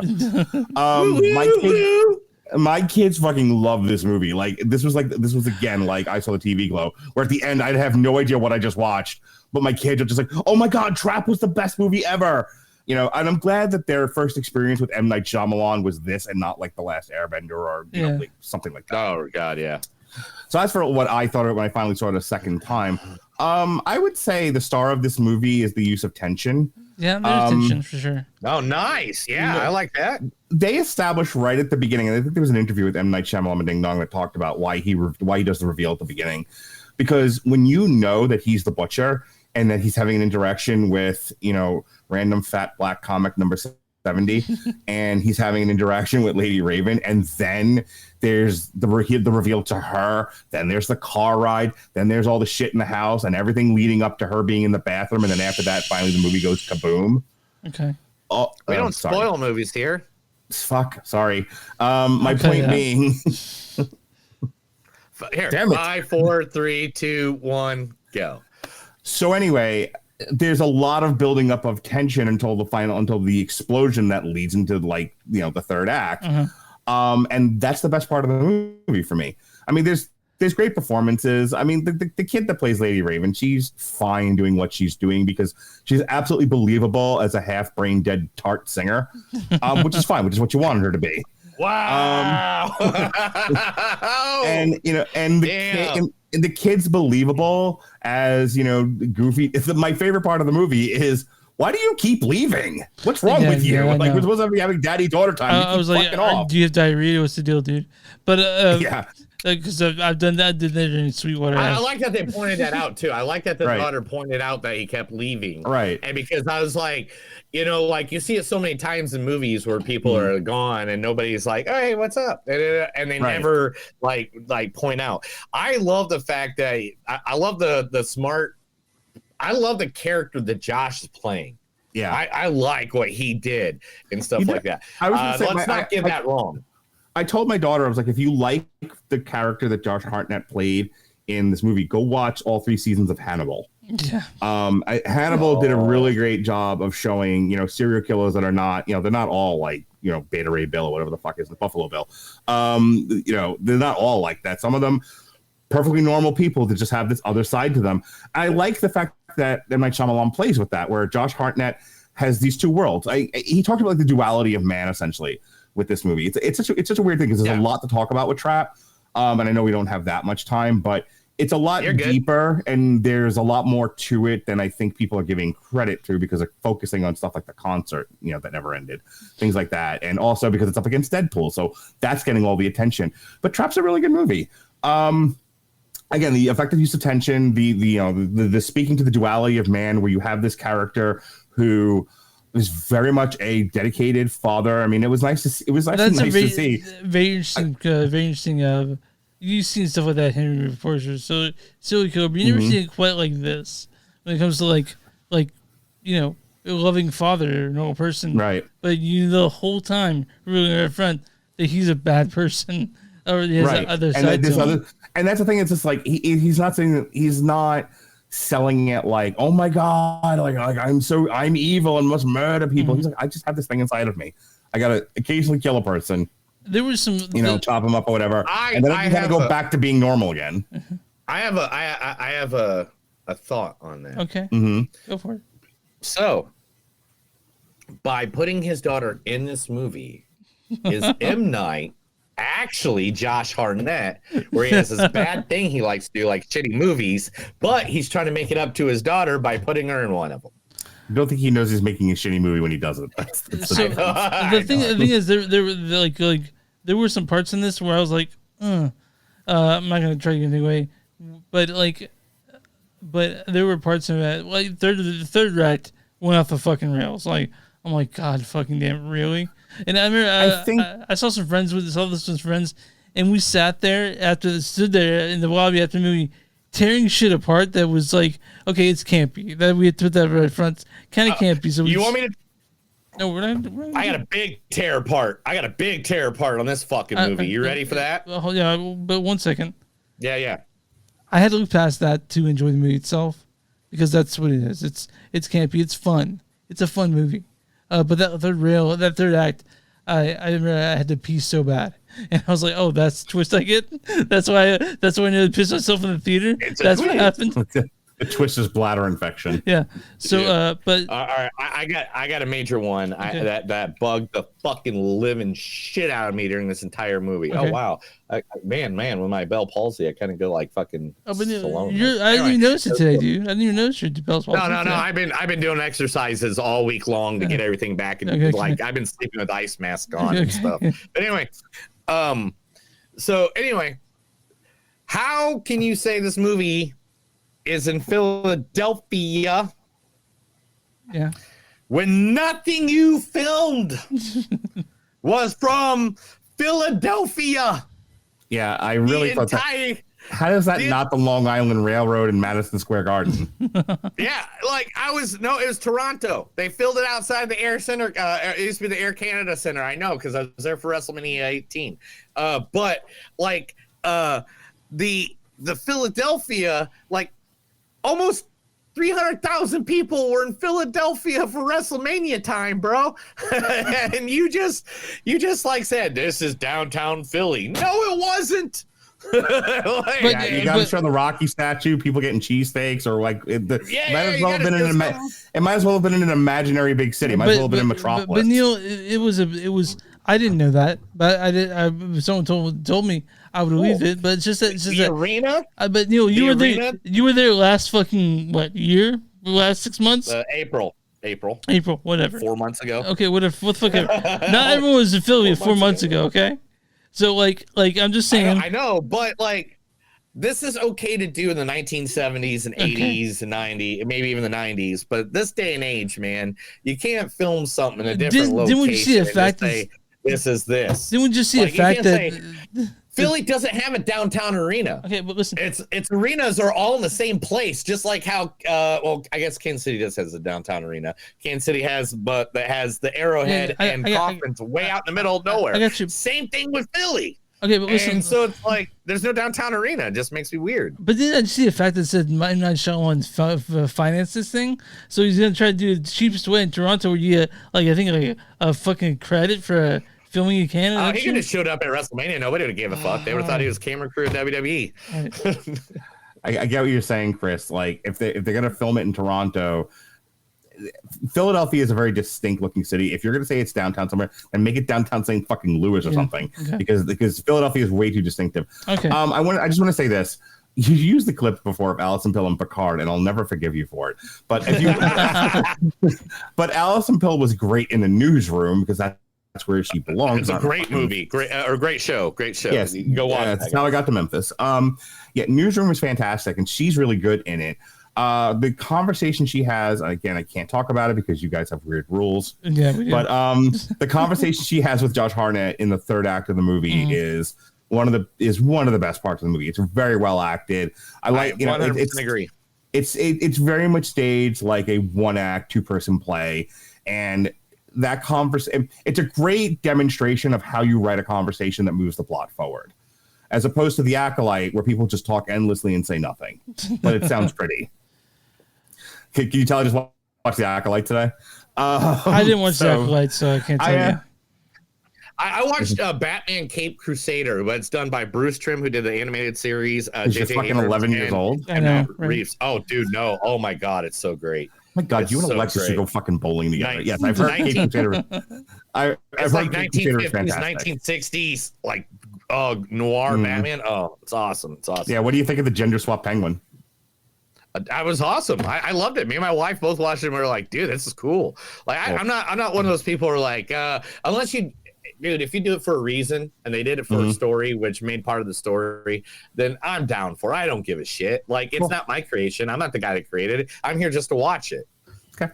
I've heard it's very good. I pick on Alexis, but apparently Cape Crusader got rave reviews. Anyway, back to Trap. I think it's one of his better movies. I actually really enjoyed it the second time I watched it. My kids loved it. They were like, what I was getting to before was my daughter was like, I just want to know how he thinks. Like, I'm amazed at she's just going on and on and on about how his brain works. And then, my son's whole thing, like he really got into like the tension of the movie, how things built, and then the it's not a twist ending in the typical M. Night Shyamalan fashion, but he does something at the end of the movie and you're just like, oh, that's creepy. Yeah. I know exactly what you're talking about. Also, I'm going to agree with you on this. Even though we make fun of like the over fact that he's 100% shoving his daughter's face right into ours the entire movie. I mean, to be honest, it did actually make it feel like it was a concert. Like it did actually make it like that. It like the feel of like, I mean, maybe I'm I don't know what the word would be, but like I just now realized that maybe even finishing the songs in certain part, maybe not in the third act, the song there that got finished, they could have cut that a little bit or whatever. But besides that, like the concert itself actually kind of makes more sense in a little bit, where because it's not rushing things and it's trying to make it like the full length of a concert. Like I said, like the I understand why the concert got on everyone's nerves, but I think it was needed because of the kind of movie it was. Remember, without giving too much away, they know the cops know he's going to be there, and they are trying. It's the whole point of the movie. They are trying to set a trap for him, and when he realizes it, he has to then do a bunch of stuff to get out of it, which was crazy and cool. Yeah, and the whole thing is like, how is he going to do it? How is he going to escape this concert? You guys, I mean, I don't think Neil's ever been to a concert, but I'm pretty sure Chris has. You know how hard it is to move around. You know how hard it is for things to move around? Like you can't. Yeah. Unless you got VIP, like if you got the and radio. There's guards, guards, but there's security everywhere, and they are watching, and they will, they check your ID. Like it's not easy to maneuver around these places, and if you look out, and the staff that's there, they know who's supposed to be there. So if him doing what he does and getting away with it, like. That's it's creepy. It's pretty cool because normally that wouldn't happen. So as much as like, oh my God, another 20 minutes of her singing. Okay, sure. But you need that entire first act and a half to tell that part of the story. In the pantheon of M. Night Shyamalan films, want to say something real quick? Mm-hmm. You want to say something real quick? What I was going to say too is, I thought I had was the fact that how M. Night usually when he writes for people, he doesn't know how to write like actual human language. It sounds robotic, or it doesn't sound like how people actually would speak. He's had that problem in a few films, and I'm not going to point him out now, but I think it actually worked kind of perfect for Josh Hartnett because it is a psychopath that is trying to teach himself how to speak human. Is this the most? In this movie? Is this the most that M. Night Shyamalan actually had a role in the film? Like he was in this for like a good 3 minutes of screen time, and Village I think is for like 2 minutes. So I was like, oh, there's M. Night. He's gonna talk again.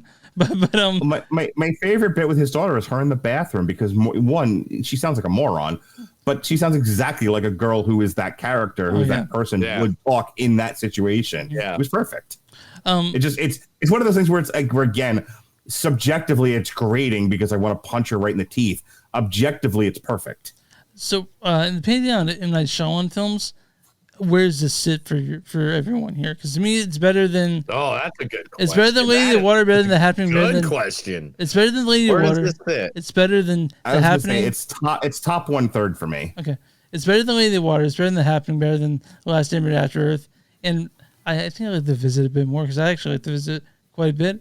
I like Split quite a bit. I'm not the biggest fan of Glass. I don't know if anyone else really like Glass. It's better than Glass Old. is okay, but it's better than Old, right? It's better than Knock at the Cabin. So it's like top. Old was okay. Old was okay up until the end. I think it's speaking of multiple endings like Lord of the Rings. that whole bit where they get off the island sucks.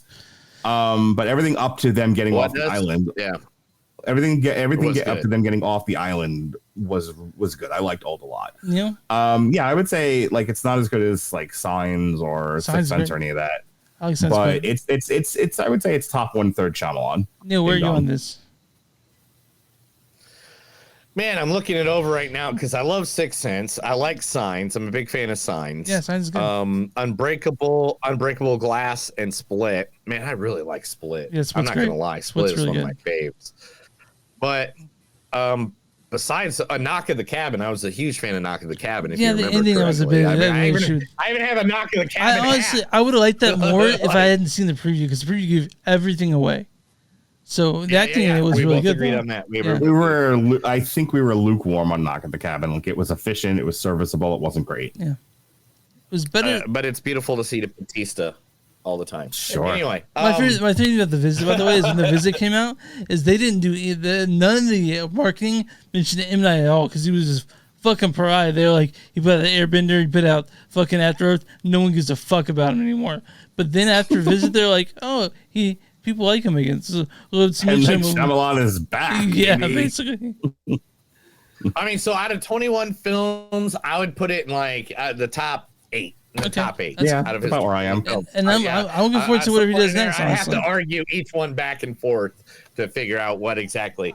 That man, maybe we should all just get together randomly on a Sunday and just like sit here and like do Shyamalan films? M. Night Do a Shyamalan. list. M. Night Shyamalan. But I like Trap. It's campy and fun. But it's not amazing. But it's a fun movie, and I'm looking forward to what he does next. Well, let's do it. What's the scores, guys? What's your score? You go first. You go first, Neil. I'll be more than happy to go first.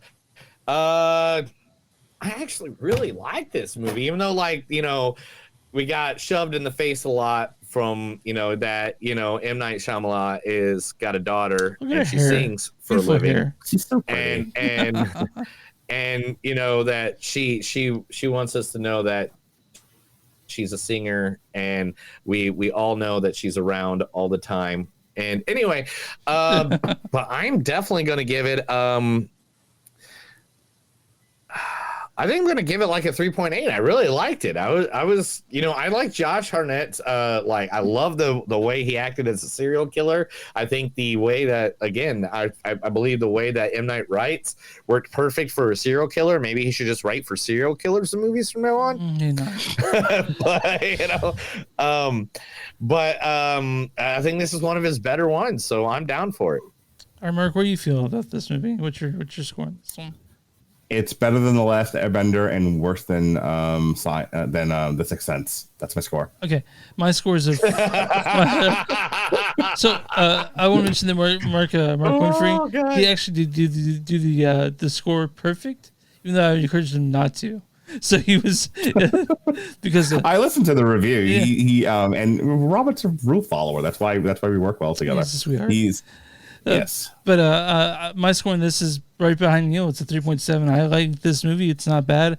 My wife really wants to see it. She wanted to, but she had prior engagements. I'm on RottenTomatoes.com. What is the audience score for Trap?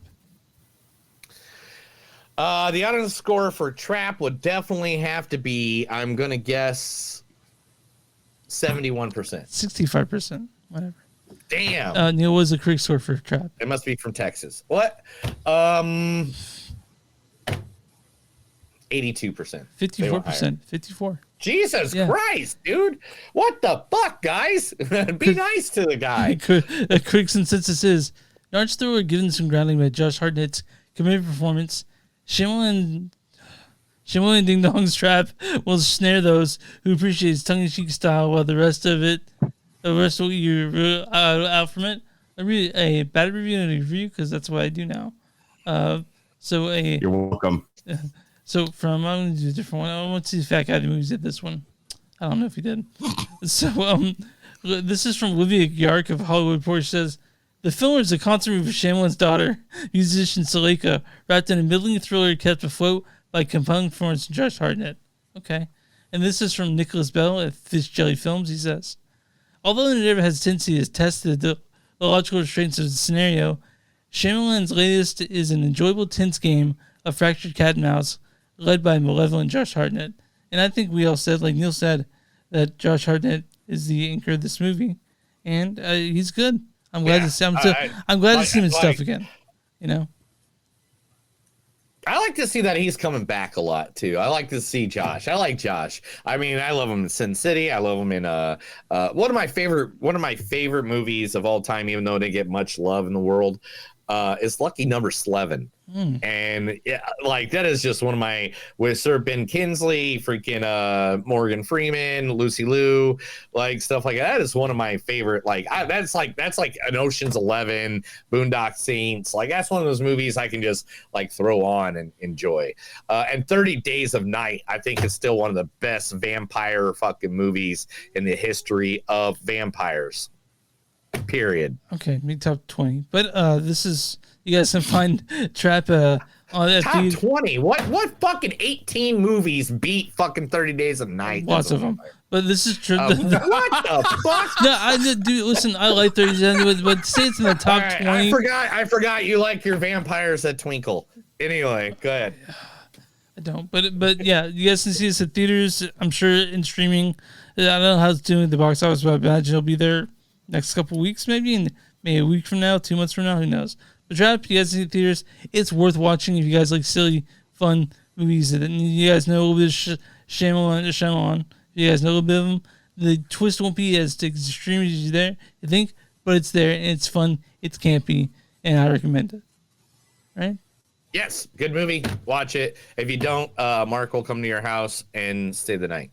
And well, man, I want them. I am a lovely guest. That's not a threat. I know. Imagine Mark comes over and let's tell you what's this is even the there. room you'd stay in, Mark. Yeah, again, this is the room you'd stay in. There's a bed right here. There's a closet so you can hang up your I stuff. clean up after myself. The bathroom's right across yeah, the I've been. hallway. You have your own kind of private space. I make it so it's like you can watch TV on this, and I'll put a TV in the corner. Neil's guest bed is actually fantastic. My wife has stayed there several times. It's a pillow top. It's a pillow top featherhead with queen size. Yeah, it's very comfortable. I mean, I sleep there like a baby every time I go there. I wake up and then Neil's so many people have made babies on it. It's awesome. Like there's this one stain I can't get out. I came out one day. It was like 11 a.m. and Neil handed me a beer. And I'm like, all right, let's do this. You guys can find us online, moviesdon'tsuck.net. We're at WTMnet.com, so you know number 2, imagingmoviesnet.com. You'll find us there on a bunch of really cool podcasts that Mark is part of. When it comes to, you go there and say, "Oh, hi, Mark," and then you can find us on Instagram at NTS Podcast. We're on X NTS Podcast. We're on YouTube at Movies Don't Suck Podcast. We're on Patreon on Studio Don't Suck. Find some bonfire situations that suck and something new. You'll find shirts. Go to TeePublic at Blackwood Productions. You'll find where something else made and our shirts there, different styles, that sort of thing. And where you find podcasts on Movies Not Suck Something New. Like us, subscribe, all that shit that people do when they talk about Hawk and their podcast. Mark, where can we find you? I am at Mark Radulich on TikTok. You'll find 10 to 30-minute clips of any one of my podcasts, including the ones I'm on this one when they actually send me the video. Yeah. You'll find clips of my kids doing funny skits. You will find, so Jesse and I have embraced artificial intelligence, AI-generated music. We are currently working on, we've got 2 songs already for Radulich and Broadcasting, the album. We did the On Trial theme and song. We did a song called More Dinosaurs, which is something I said on Long Road to Ruin once. So every other month or so, Jesse and I get together and we make a song using artificial intelligence and ChatGPT. Sounds awesome. Fantastic. Yeah.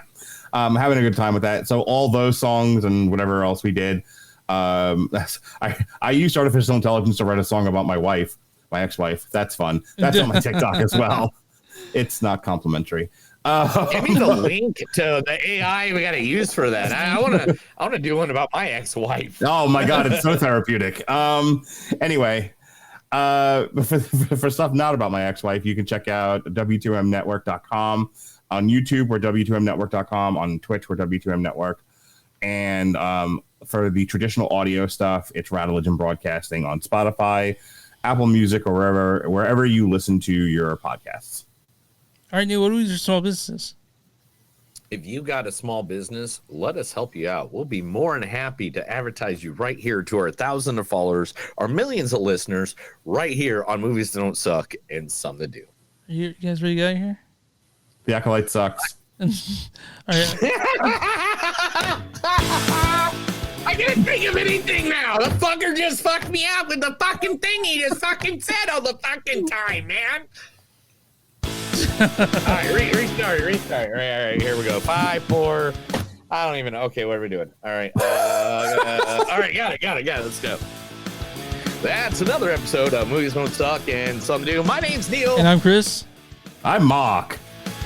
And remember, guys, anytime she tries to tell you just do it back in the back, she's probably getting you in a trap. Have a good day.